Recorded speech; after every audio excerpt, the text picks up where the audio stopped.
Meus caros amigos e amigas, eu quero responder aqui uma pergunta que eu recebo muitas vezes por e-mails, principalmente dos jovens. Jovens que me perguntam assim: professor, a masturbação é pecado? Eu recebo de jovens, tanto rapazes quanto moços. Bom, eles me dizem que às vezes um padre diz que é pecado, vai confessar com o outro diz que não é. Bom, então vamos ver o que a igreja diz.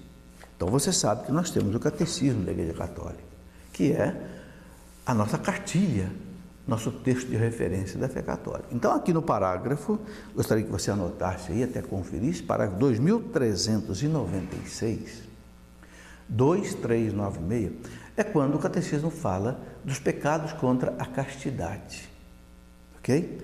O sexto mandamento, não pecar contra a castidade. E o parágrafo 2396 diz assim, preste bem atenção: entre os pecados gravemente contrários à castidade, é preciso citar a masturbação, a fornicação. O que é fornicação? É alguém que vive vida sexual sem ser casado, é a fornicação. A pornografia e as práticas homossexuais. Veja bem, não é a tendência homossexual. A pessoa pode ter a tendência homossexual, ela não está cometendo pecado, mas se ela viver a prática homossexual, ou seja, ter vida sexual, homem com homem, mulher com mulher, aí o catecismo encaixa aqui nos pecados graves contra a castidade. Então fala de masturbação, fornicação, pornografia, práticas homossexuais. Então está aqui, o primeiro é a masturbação.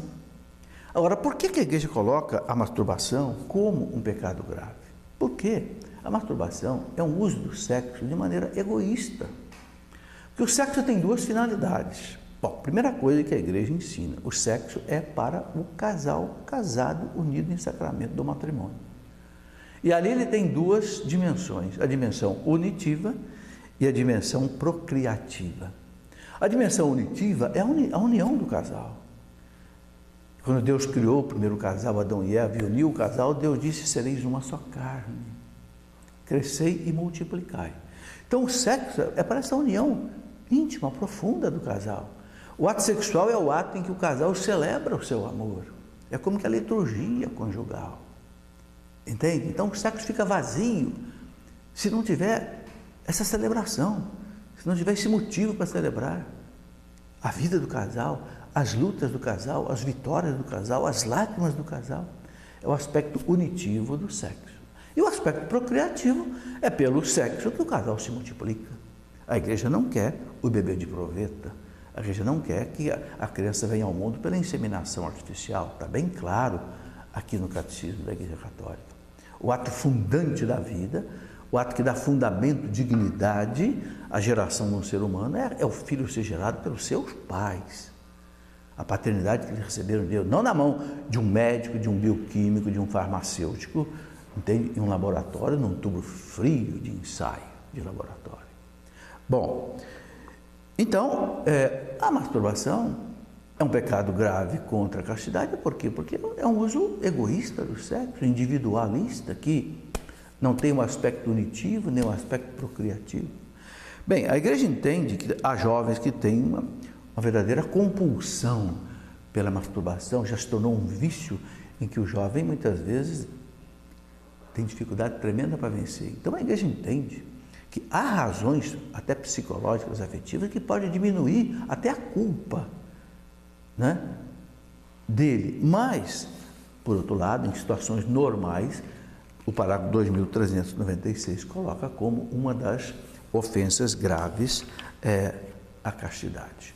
Bom, também ainda no parágrafo 2352, o catecismo explica com mais detalhes essa questão. Por exemplo, ele diz assim, 2352, por masturbação se deve entender a excitação voluntária dos órgãos genitais a fim de conseguir um prazer venéreo.